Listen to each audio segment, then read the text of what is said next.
Bienvenue sur Spoil l'Histoire, la chaîne YouTube qui vous spoil l'histoire. Aujourd'hui, 1859, la campagne d'Italie et l'unification d'un royaume.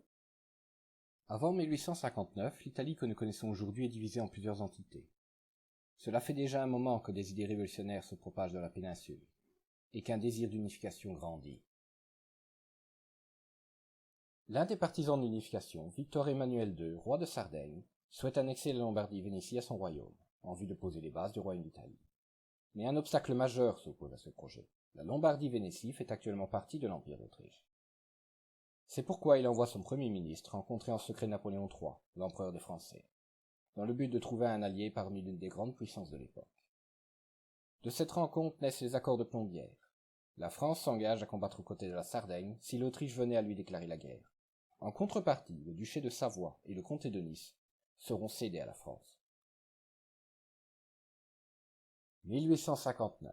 Victor Emmanuel II provoque volontairement les Autrichiens, en mobilisant son armée le long de la frontière de ces derniers.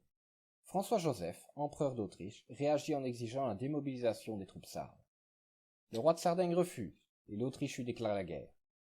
Napoléon III, conformément aux accords de Plombières, rejoint le conflit. Le Piémont est rapidement envahi par les troupes autrichiennes, et il se rapproche dangereusement de la capitale, Turin. L'armée sarde, quant à elle, reste en retrait et attend l'arrivée des Français.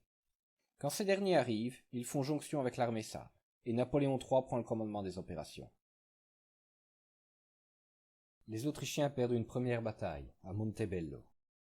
D'autres batailles suivront, toujours avec la même issue. Ils reculent, encore et encore. Ils reculeront ainsi jusqu'à Vérone, où François-Joseph, mécontent du déroulement de la guerre, prend personnellement le commandement de son armée. Il souhaite contre-attaquer en attaquant Brescia, où les Français sont supposés se trouver. Dans un même temps, l'armée franco-sarde arrive à sa rencontre. Les deux armées se rencontrent à Solferino, et les Autrichiens sont vaincus. Napoléon III, craignant une intervention prusse, précipite les négociations de paix. La Lombardie est cédée à la France, qui la rétrocède immédiatement à la Sardaigne. Le 11 novembre 1859, la guerre est officiellement terminée. La défaite autrichienne et la libération de la Lombardie renforcent le désir d'unification. La population de la majorité de la péninsule italienne vote pour intégrer le royaume de Sardaigne.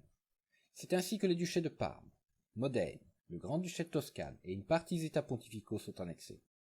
Après cette annexion, le duché de Savoie et le comté de Nice sont cédés aux Français, comme convenu par les accords de Plombières. Début 1860, des révoltes éclatent dans le royaume des deux Siciles, et une armée de patriotes, connue sous le nom des Mille, quitte Gênes et en profite pour envahir le royaume, qui a à son tour annexé en 1861. L'Ombrie et les Marches sont également soustraits aux États pontificaux, et rejoignent ainsi le royaume de Sardaigne. 17 mars 1861. Victor Emmanuel II est proclamé roi d'Italie, et le royaume de Sardaigne disparaît, au profit du royaume d'Italie. Seuls Rome et la Vénétie manquent. Enfin, pour l'instant. Mais ceci est une autre histoire.